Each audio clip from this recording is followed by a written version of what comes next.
Welcome to Echoes of Love. Tonight, we're diving into a tale of passion, betrayal, and the thirst for revenge that will leave you questioning everything. But be warned, once you step into this world, there's no turning back. If you're hooked, hit like, subscribe, and turn on notifications so you never miss a new story of love and vengeance. And if you have your own, share it in the comments. We might just turn your real-life tale into a video, with your name featured. Let's dive in.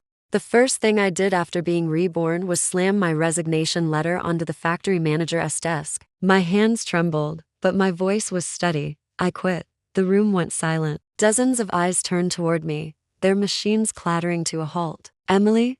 someone whispered. "Why now? You fought tooth and nail to stay. You said you had to earn money for Zach. You even gave up college for him." I smiled faintly, pressing an admission letter against my chest. "Not this time. I'm going to see the world outside. I'm going to college."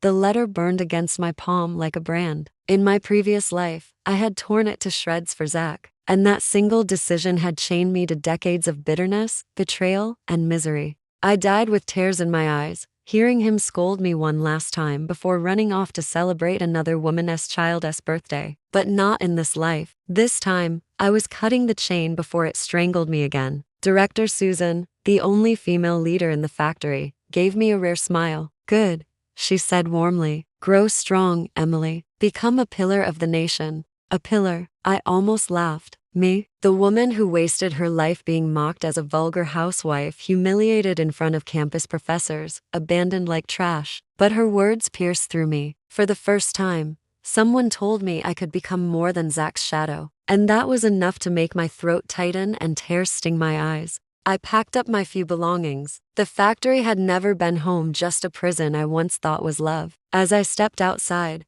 sunlight hit my face, almost blinding me. And there he was, Zach, running toward me, panting, his face glowing with excitement. "Emily," he gasped. "I got in. Graduate school. All those years of hard work finally worth it." The world seemed to pause. This was exactly where it began last time. The golden boy with nothing but a poor family and a burdened past, finally getting his big break and handing me the bill. I smiled calmly. "Congratulations." He grabbed my hands, eyes full of urgency. "I'll be busier now. My mom's health is worse. My siblings still need care. Please help me, just for now. I'll repay you when I succeed." His words stabbed at me, because I had heard them before, word for word, in my past life. And back then, I said yes. I gave up my youth, my education, my family, my future. And what did I gain? A husband who sneered at me in public, calling me vulgar. A man who let another woman braid his sister's hair while his brother called her sister-in-law.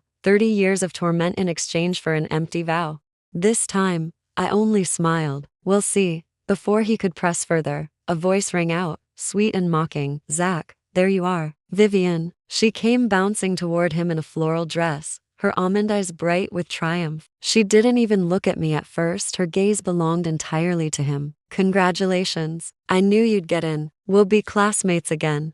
Zach's face softened, his admiration naked, almost glowing. Their conversation flowed like music, papers, research, professors' words I could never follow back then, chained to a stove and a sickbed. I turned away. This time, they could have each other. But Zach caught my arm, guilt flickering in his eyes. "Emily. Wait, this is Vivian, my classmate." "Vivian. This is Emily." Vivian's smile was sharp. "Oh, you're Emily? I heard you work in a factory. Why not college?" Zach rushed to cover, flustered. "Emily isn't as capable as you, Vivian." The words sliced me open. Not capable, not worthy, not educated. He erased years of sacrifice in one careless sentence. Vivian tilted her head, smirking. "Well, you're lucky. Even a factory girl can catch a graduate student boyfriend." Zach's lips curved into a smile he tried to hide. That was the exact moment I knew this wasn't love. This was pity wrapped in entitlement. I looked him straight in the eye. "I need to talk to you. Alone." But Vivian clung to his sleeve, laughing. "Oh no, Emily. Don't be so controlling. He promised to help me with something important. Right, Zach?" He hesitated. Then, as if it cost him nothing, he said, "Emily, wait for me. I'll come back after." Just like before. Always leaving me waiting. Always choosing someone else first. When I reached home, my mother was setting the table. She froze at the sight of my luggage. Didn't you say you'd never come back? What happened?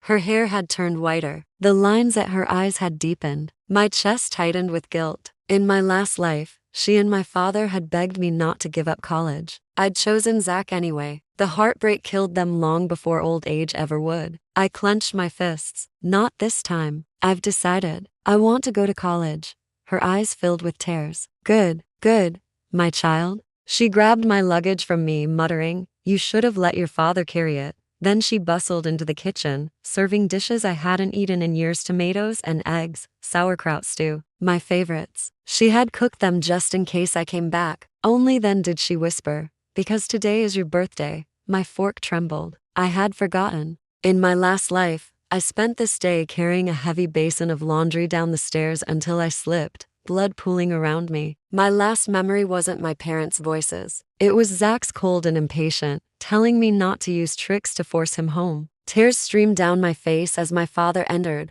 laughing, grabbing my hand. "Come, let's celebrate properly this time. Look at you to thin." I cried into my food that night, silently swearing I would never waste my life for Zach again. The next day, Zach appeared at my door, holding a delicate hair clip. He looked sheepish. "Sorry I'm late with your birthday gift. Do you like it?" My stomach turned. I recognized it. In my last life, I wore that clip every day, proud, believing it was from his heart. Only after his wedding with Vivian did I realize it had been her cast-off, something she bought and discarded. I pushed it back into his hands. "I don't want Vivian's trash." Zach froze. "No, you misunderstand. I gave her money. She just helped pick it out."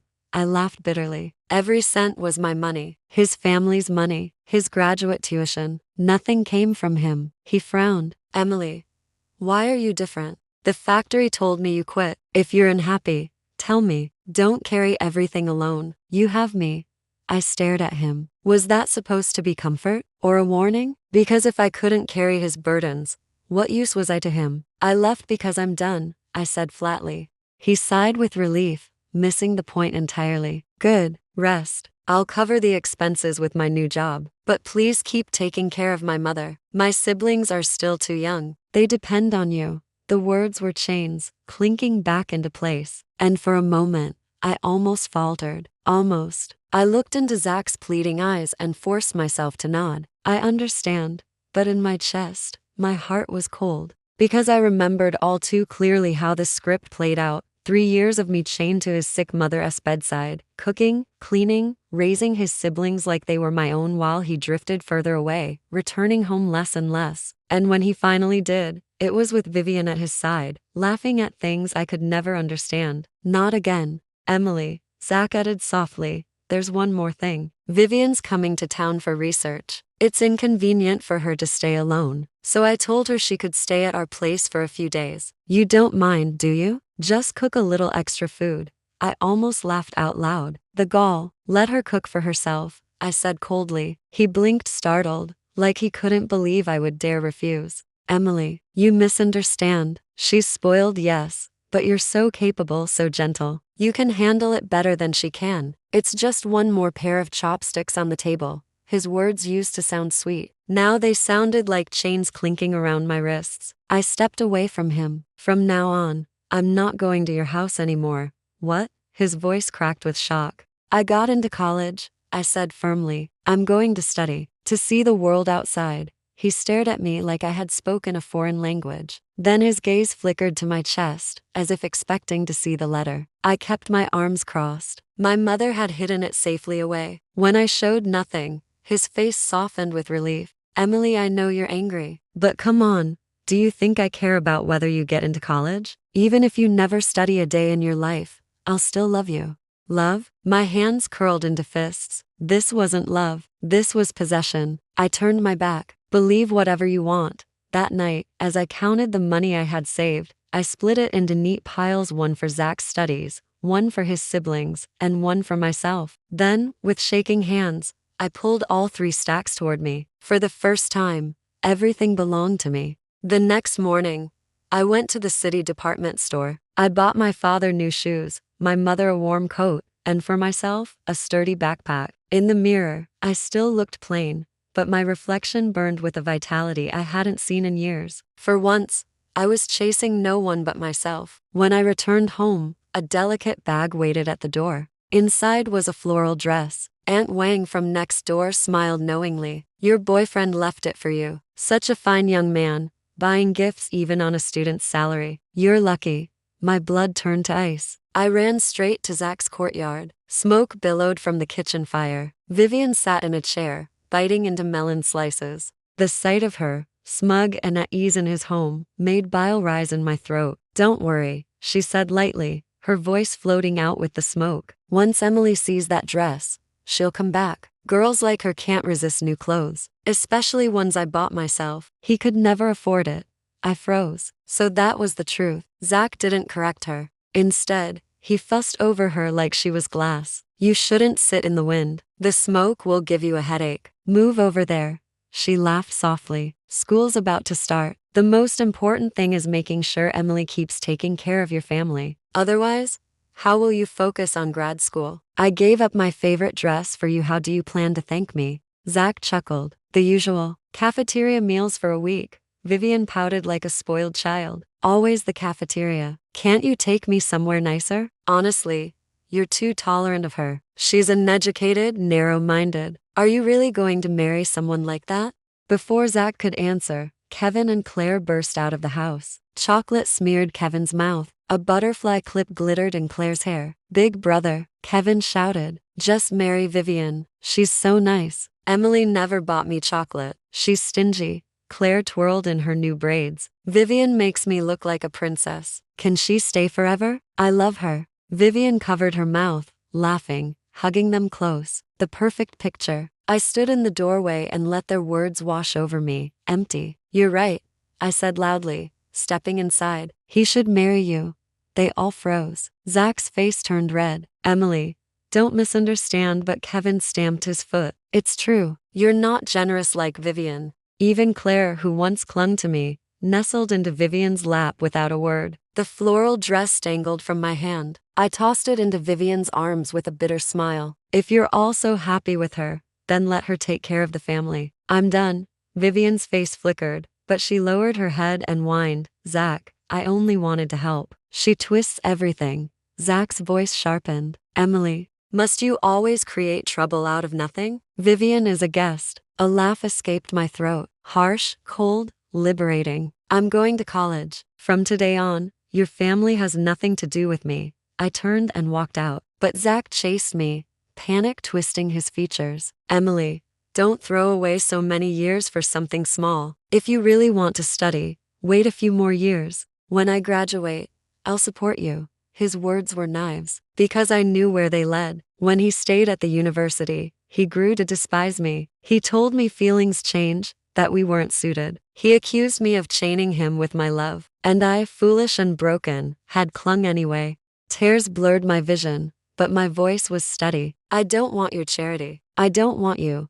Vivian came running after us then, her eyes red, her voice trembling with well-rehearsed pain. If there's no place for me here, then I'll leave. I don't want to make things harder. Zach instinctively reached for her, hesitated for only a second, then followed. And just like that, I was free. The sunset stretched my shadow across the dirt road. My heart pounded like a drum. Fear, grief, relief, it all twisted together until only one truth remained. This time, I was going to live for myself. At school registration, I was dizzy with wonder. The campus teemed with energy, students rushing with books, the air buzzing with ambition. It was the world Zach always said I couldn't understand. And yet, here I was. 2 weeks passed before I saw him again. His eyes were dark with exhaustion, his once bright face shadowed. Emily, he said hoarsely, you really did get in. I kept my voice cool. What do you want? His next words nearly made me laugh out loud. Emily, let's get married.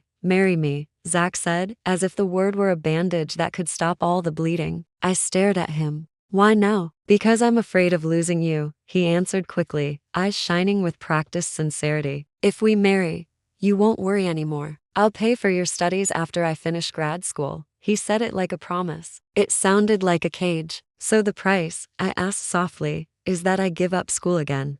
and go back to your house to feed your family until you finish? My voice didn't shake. Be honest. His jaw worked. He nodded once, helpless. There it was, love reduced to labor, the ring replaced by a ladle. And underneath it, his silence, which always meant yes, no, I said, and the word clanged like metal. I'm not marrying you. He tried again the next day, and the next. He waited under my dorm like a penitent statue, telling me he had changed, telling me I was his future. But when I slipped past him to the library, I felt nothing except air in my lungs. Freedom makes its own weather. Then he vanished for a while, the way a storm steps back to gather force. When I saw him again, he wasn't alone. Vivian walked beside him, glossy hair, careful smile, fingers almost brushing his sleeve. Campers' whispers multiplied like birds. Had they married? Had she rescued him? Had he finally chosen someone worthy? I let the rumors pass through me like wind. The only truth I needed was the one I was building with my own 2 hands. But I still needed answers. I needed to know what I'd been fighting all my life. I started asking quiet questions. The Bursar's office lady mentioned a temporary scholarship Zach had applied for, and then refused when private funding appeared. A class monitor said a professor's recommendation had been secured through family connections on the bride's side. And in the cafeteria, where gossip sharpened like knives, I finally met the source.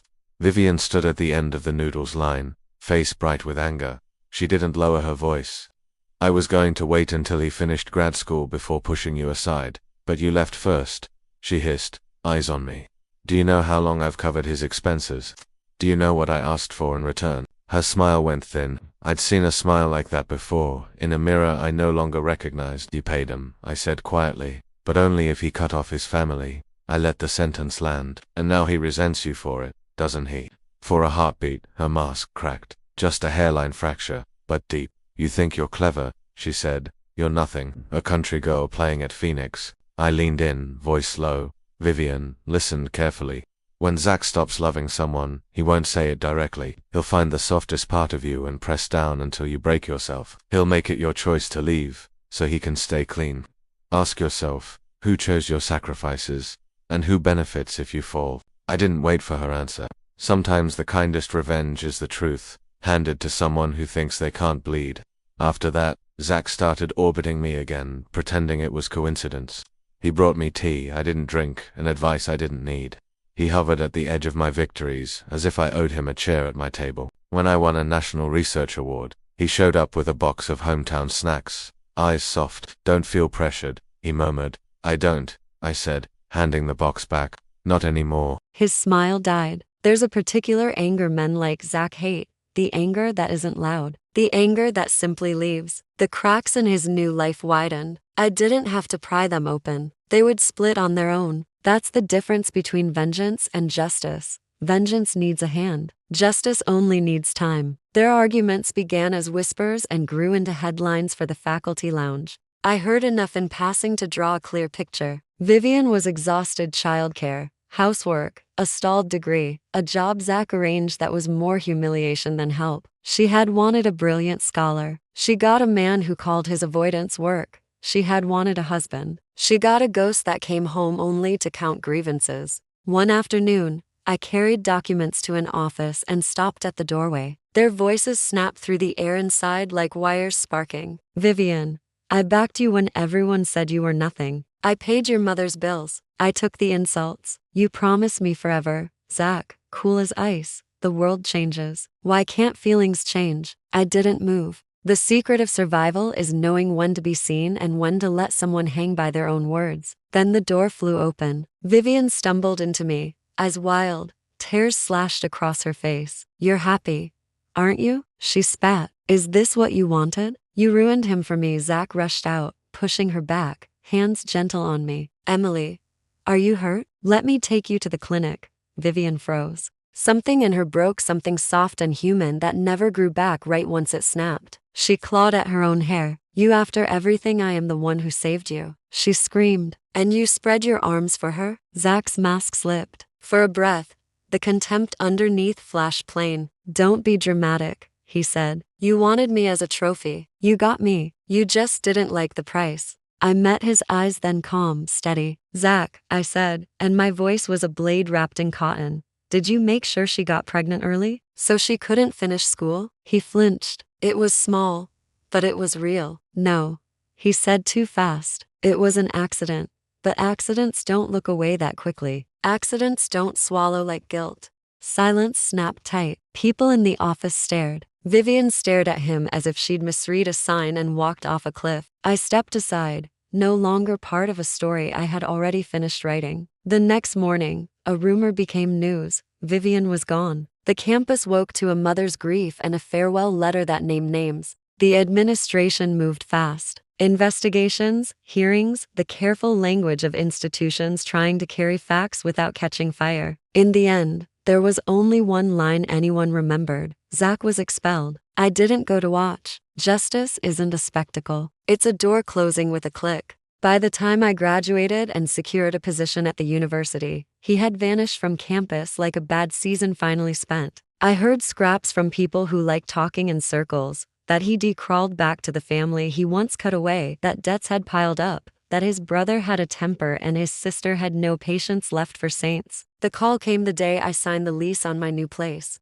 Boxes stacked like small mountains around me. Sunlight drew clean lines across the floorboards. The voice on the phone was clipped, official. Words that don't need adjectives. Altercation, knife, hospital to late. I set the phone down on an unopened box and breathed in the quiet. In another life, I would have collapsed. In this one, I stood there until the silence softened, until my heartbeat found its way back to calm. I walked to the old faculty housing once more, one last pilgrimage to the museum of my worst choices. The corridor still smelled like boiled cabbage and chalk. In my mind, I saw my past self, thin, tired, clutching loyalty like a shield that never stopped the arrows. I whispered an apology to the girl on the other side of that door, the one who didn't know that love without respect is only a job without a paycheck. On my way out, a little gust of wind slipped through the stairwell window and lifted my hair. In my last life, I fell down those stairs bleeding, begging for a man who wouldn't come. In this life,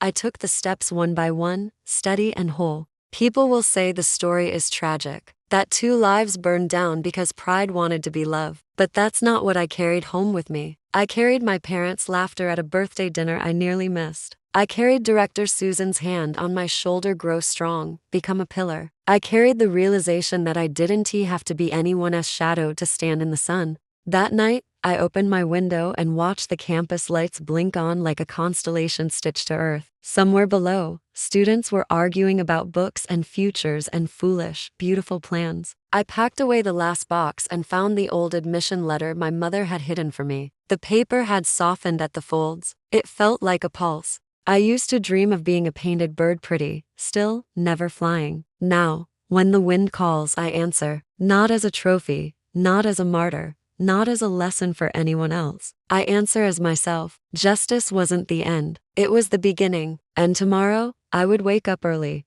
walk across the green, and teach with the kind of voice I once needed to hear, steady, clear, and free. Because I am not the woman who waits under a window anymore. I am the woman who opens it and climbs out.